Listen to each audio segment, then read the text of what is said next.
All right, let's just jump right in. You know those crazy debates you see online about token holders? They're always so chaotic, so emotional, and you know what? They're just not very useful. So today, we're going to cut through all that noise. We're going to use a calm, structured method I call the on-chain holder analysis protocol. And it always sounds the same, doesn't it? People get so worked up. It's all, whales are bad, or the treasury's good. They argue about token distribution like it's some simple question of morality, just throwing these labels around without really digging into what's going on. And look, let's be real. That kind of thinking, it's just not useful. It doesn't get you anywhere.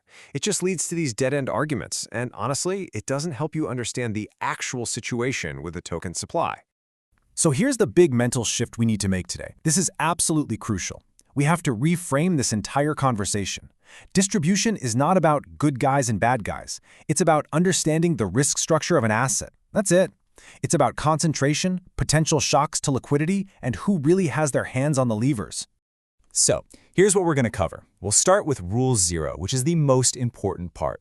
Then we'll go through a quick 3-minute workflow, talk about how to actually read the risk, give you a weekly checklist, and then wrap it all up with the calm holder protocol. Sound good? Let's go. Okay, first things first. Rule 0. Don't guess. Seriously, this is the foundation for everything we're about to do.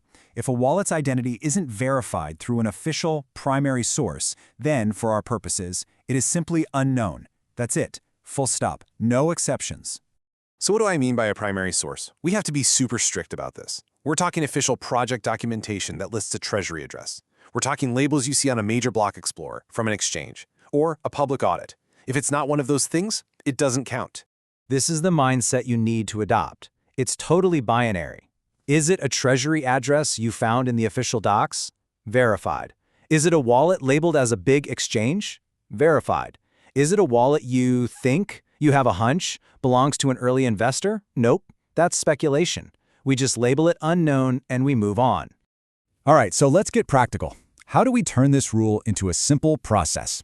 This is what I call the 3-minute workflow. It's a calm, repeatable way to analyze any token's holders list without getting sucked into all that guesswork.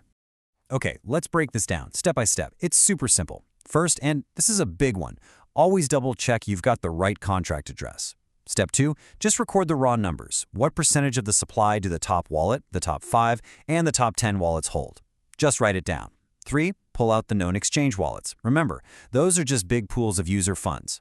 4, go find and verify the official treasury wallets using those primary sources we talked about. And finally, number 5, demand proof for any lockups. If you can't find verifiable on-chain proof, it might as well not exist.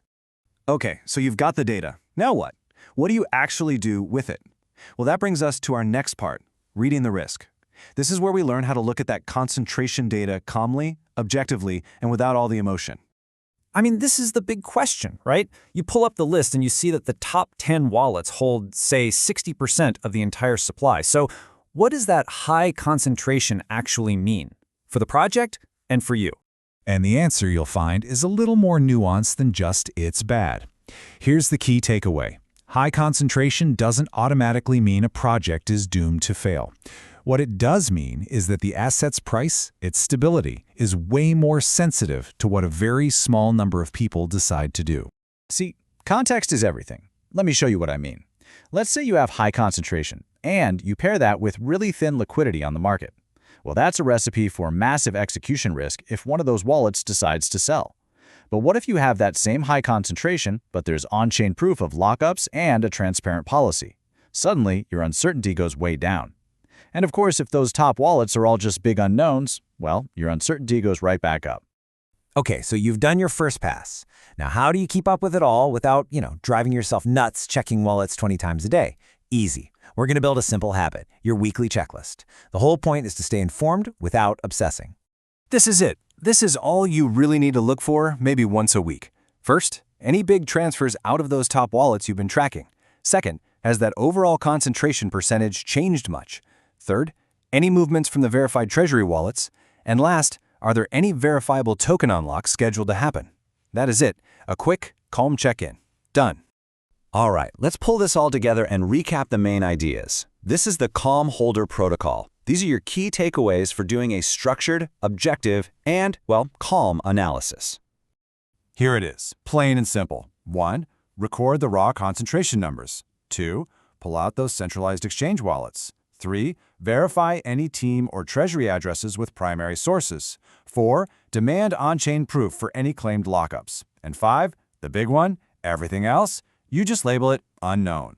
If you can do just these 5 things, you'll be ahead of 99% of the chatter out there, I promise. So there you have it. You've now mastered how to read a holder list without guessing. You can look at the current state of a token's distribution with total clarity. But what about the promised distribution? What about that pretty pie chart on the tokenomics page? How do you know if any of that is real? Well, that's a great question for another time.